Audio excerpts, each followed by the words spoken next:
It is game week in Madison. There is a depth chart in our hands, and we learned some things. We learned some things about how the Wisconsin football staff is approaching this upcoming season because of that depth chart.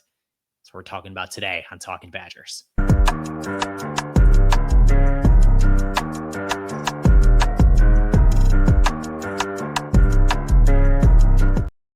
Yes, it is Talking Badgers, powered by BadgerNotes.com. I am your host, Kedrick Stumbers. You can find me on all the social medias at Kedrick Stumbers and follow the podcast on the website formerly known as Twitter at Talking Badgers. You can also watch us and subscribe for free on YouTube, youtube.com/at Talking Badgers. Thank you very much for joining the show. If you have not yet headed on over, if you've not yet gone over to BadgerNotes.com, head there now, subscribe to the newsletter, get all the latest, because I know myself, Dylan Graff, Seamus Rohrer, we are going to be in your inboxes this week, giving you all you need to know about the Wisconsin Badgers' upcoming matchup with the Miami, Ohio Redhawks. It's going to be very exciting. It's going to be a great week. And just ahead of the press conference this morning with Luke Fickell, we got the official, unofficial two deep in our hands. And there were a few surprises on it. And that's what I want to talk about today. Because there was one big issue with this football team a year ago. That big issue was the pass rush. And if you are watching on YouTube, youtube.com/@TalkingBadgers, you'll notice as we put up the defensive two deep on your screen. There are a lot of oars here. You might also notice on the offensive chart that there's a good chunk of oars around the wide receivers. Kind of looks like a lot of names, but you got to remember there's 3 positions there. Last season, ahead of week 1, they did list an oar at the slot position. This year, there's an oar at 2 of the boundary positions. So although there's 9 wide receivers listed, as you'll see when we do a little bit of the offensive portion of the show on the back end, which stick around because I might be making a little bit of a bold proclamation for an offensive player. You'll notice there's 9 wide receivers listed in the 2 deep. It's not really that many. There were 8 listed a season ago. So that kind of stands out a little bit, but it's also smack dab between 2 other spots where they're listing an oar at tight end. There's a lot of folks, and I think the reason they're listed there is because they're going to use a traditional tight end. They're going to use a guy like a Jackson Aker and a bit of an H-back role.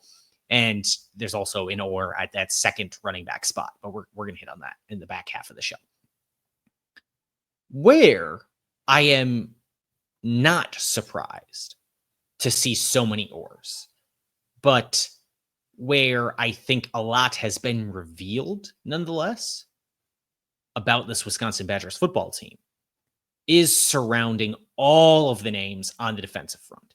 Every spot on the defensive line and every spot at outside linebacker has an oar listed. There are 2 first-team starters at both defensive line positions and 2 first-team starters at both outside linebacker positions, with a name on the second team in each of those spots as well for the defensive front. Remember, as we've chronicled on the show, this was among the worst teams in the FBS last year in producing pressure. The Wisconsin Badgers was last in the country in tackles for loss. There was only 1 oar here on the defensive front last year listed at the position labeled defensive line or at outside linebacker, the second oar there. That was my own dude. But the only oar was at outside linebacker between John Pius and Leon Lowry Jr., neither of which totally covered themselves in glory last year. What this says to me now, with all of these oars, is that Wisconsin football is embracing an everything and the kitchen sink on the defensive front. Not everything or the kitchen sink, everything and the kitchen sink on the defensive front. And that's what this team needs to be doing, given its limited success in generating pressure, creating havoc behind the offensive line a season ago. And I think that it's not just let's throw as many bodies as possible. It's not just a volume game on the defensive line. It's also it's quantity and quality. Quality of fit at these positions, quality of fit for what they want each of these guys to be doing. We've talked a lot on this show about Ben Barton, him lining up at the zero tech, and how he throughout camp has kind of revealed to us that he's not going to play nearly as many snaps as he did in the previous years for Wisconsin football. And this two deep absolutely proves that to be true. We have not been misled, not even close. Because at every one of these starting spots, every one of these spots on the first team defense, to me, between the two guys at the oar, it's really clear there is one guy better suited for one role compared to the other. And there is one of those guys listed on each side of that oar. They have a lot of guys better suited for their individual role on the defensive line this year. We talked about that a little bit on our mailbag episode on Friday as well. But the actual two deep, of course, lays this out even more clearly. Just look at the outside linebackers. The outside linebackers, a spot we didn't spell out quite as cleanly last week, or through having guys in their sound bites on this show. But that first spot there, Daryl Peterson or Mason Reiger. You know that you want a guy like Mason Reiger really should just come in and let it rip as a pass rusher. He's a pure pass rusher. That's what he is. You have a guy like Daryl Peterson, who's got plenty of experience, who's going to come in and hopefully put together a season much like he did in 2023 with 10.5 TFLs. And then you bring in a guy like Mason Reiger, rested, ready to go on third down, third and medium, third and long, ready to rip, ready to get at your quarterback. The other outside linebacker spot, you have all 290 pounds of Corey Walker or Sebastian Cheeks.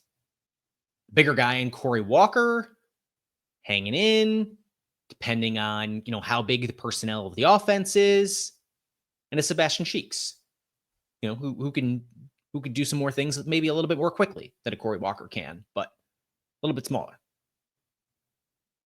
I think this is a place where they are really, really, really, the staff of this Wisconsin Badgers football team is really, really, really going to try to rotate guys in much, much more than they did last season. Much, much more. We're going to see guys playing fewer snaps and hopefully playing better for it for their own sakes. It's going to allow this Wisconsin Badgers football team to win in the fourth quarter, which has been the focus of Luke Fickell and all of those guys in that locker room all off season long. Going into fall camp, playing jump around as they get into the team session, the 11-on-11 sessions of practice, making sure they know, hey, this is when we get serious. We hear jump around inside Camp Randall Stadium, we lock in. They are taking that not just on game day, but they're taking that to practice as well. That's what's been happening at fall camp. We talked a second ago, they're doing everything and the kitchen sink. Well, the kitchen sink is a guy not listed here. Nicholas Clayton, who we've sung the praises of on this show for everything that he's done on the Badgers defense during fall camp. There's a lot of true freshmen listed here between the offense and defense, a lot of them on defense, 5 true freshmen in total listed throughout the 2 deep.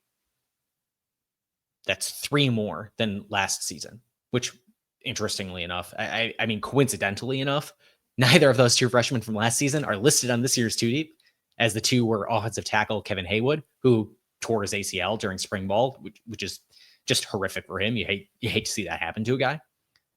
And then defensive back Xavier Lucas, who Wisconsin made a motion in court today that they want to depose him in relation to their ongoing suit against the other the Miami Hurricanes in that instance. But Nick Clayton, I can't imagine he's going to be shut out of having any snaps.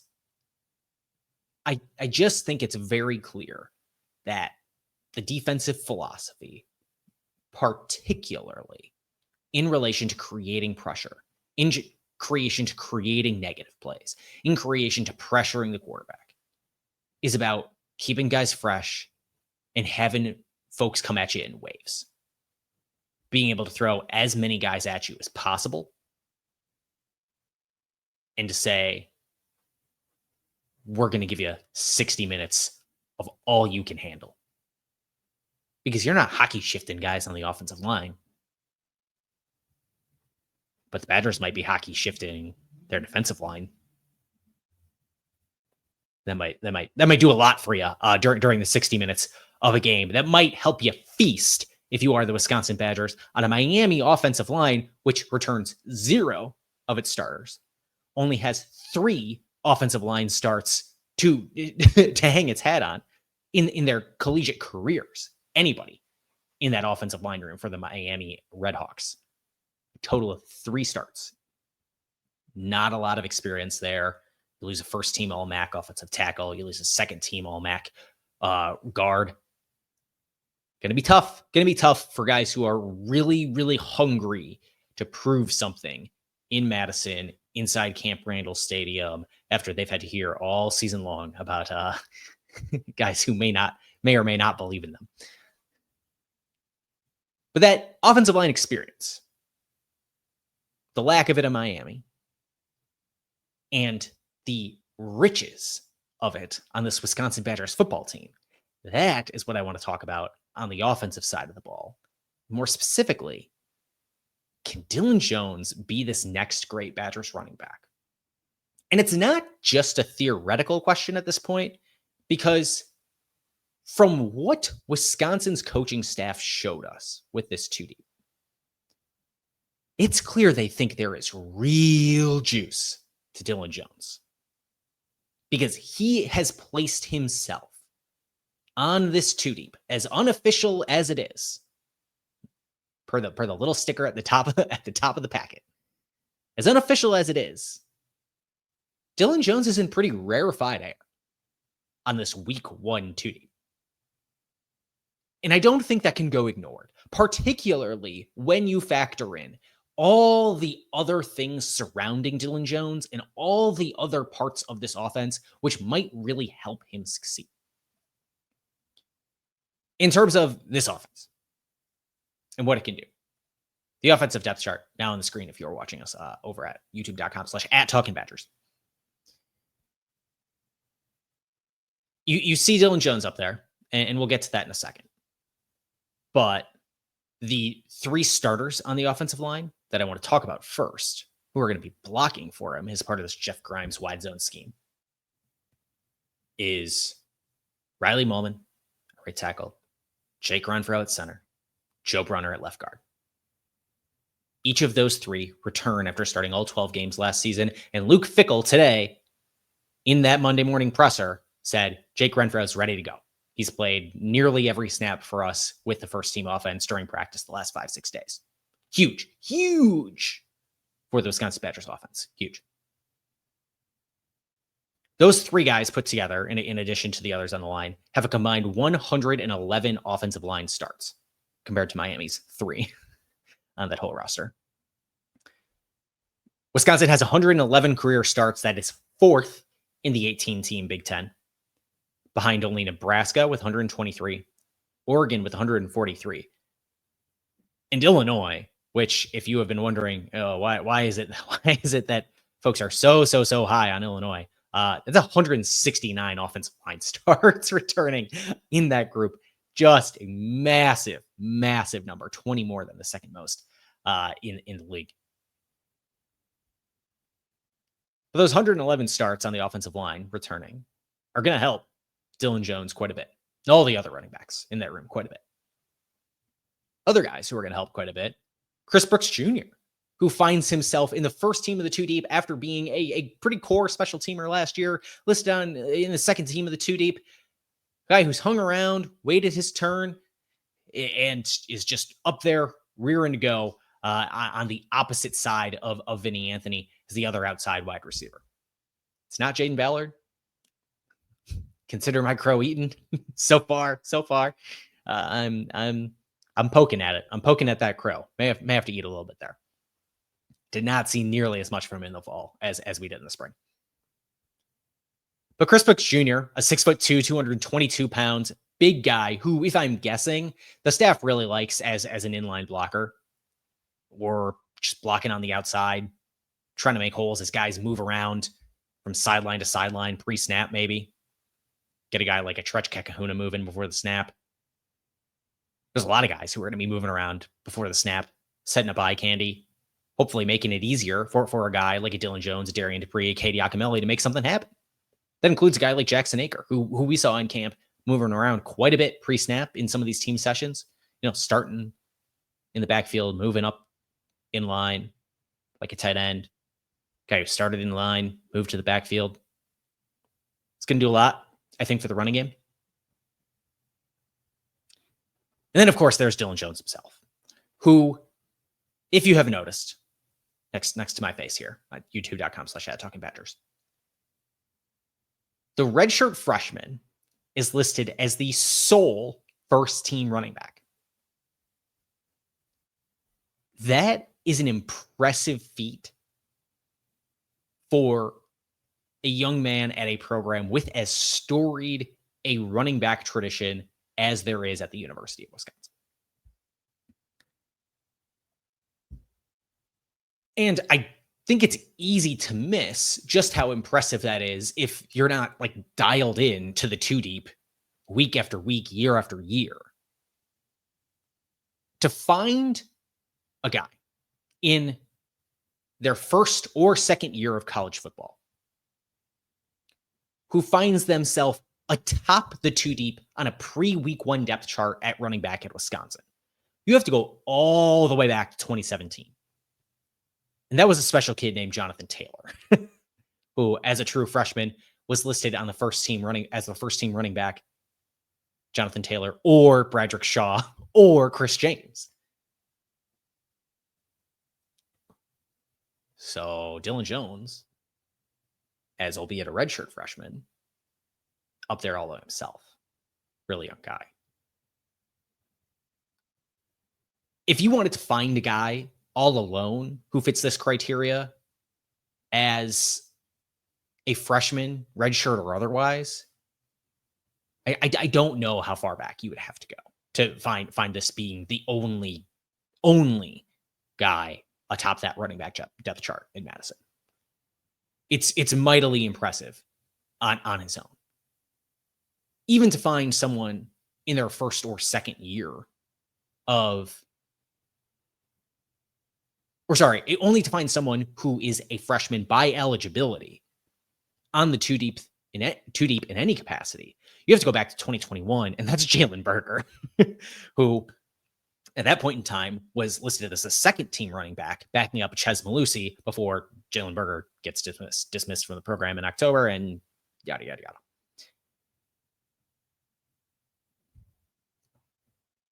Obviously, Darian Dupree, there's the other side of this. Darian Dupree played himself onto that two deep last season as a true freshman, as Tui Walker and Chez Malusi went down with their injuries. I think it is still very impressive to make that splash before you've had the opportunity to really prove it in game as a true freshman or as a redshirt freshman. Because as Luke Fickell noted this morning at that press conference, running back is perhaps the most difficult position for them to truly evaluate in camp because they don't play full tackle. You can't evaluate how effective these guys might be at getting yards after contact. Dilin Jones still has to prove it on the field. That is true. A redshirt freshman, by definition, has not seen a lot of in-game action. But for Dilin Jones to have carved himself out this role already, despite them seeing all that Darian Dupree could do last year, despite them continually seeing year over year all that Cade Yakimelli can do, if Dilin Jones is landing himself in rarefied air as a redshirt freshman, as the lone running back atop the preseason two deep, this staff must think there is something special in this Dilin Jones kid. And I am excited to watch what that something special might be in a full game. I am tired of watching guys in half pads. I'm tired of not watching tackle football. I want to see it, and we will see it on Thursday. If you want even more of my takeaways from fall camp, or sorry, not from fall camp, but from this 2 deep, it is not fall camp anymore. We got games this week. If you want to see more of my takeaways from the 2 deep, I publish them over at On SI. I will link that article down in the show notes for you if you would like to go and read that. We'll be back in your feed tomorrow, Wednesday, Thursday, with everything we got this week as the Wisconsin Badgers prepare to take on the Miami Redhawks inside Camp Randall Stadium this Thursday. Hoping you can get out there. Tickets are cheap for this Thursday night 8 p.m. game. So if you have not yet, check that out and get yourself inside Camp Randall Stadium. And until we talk to you all again tomorrow, on Wisconsin.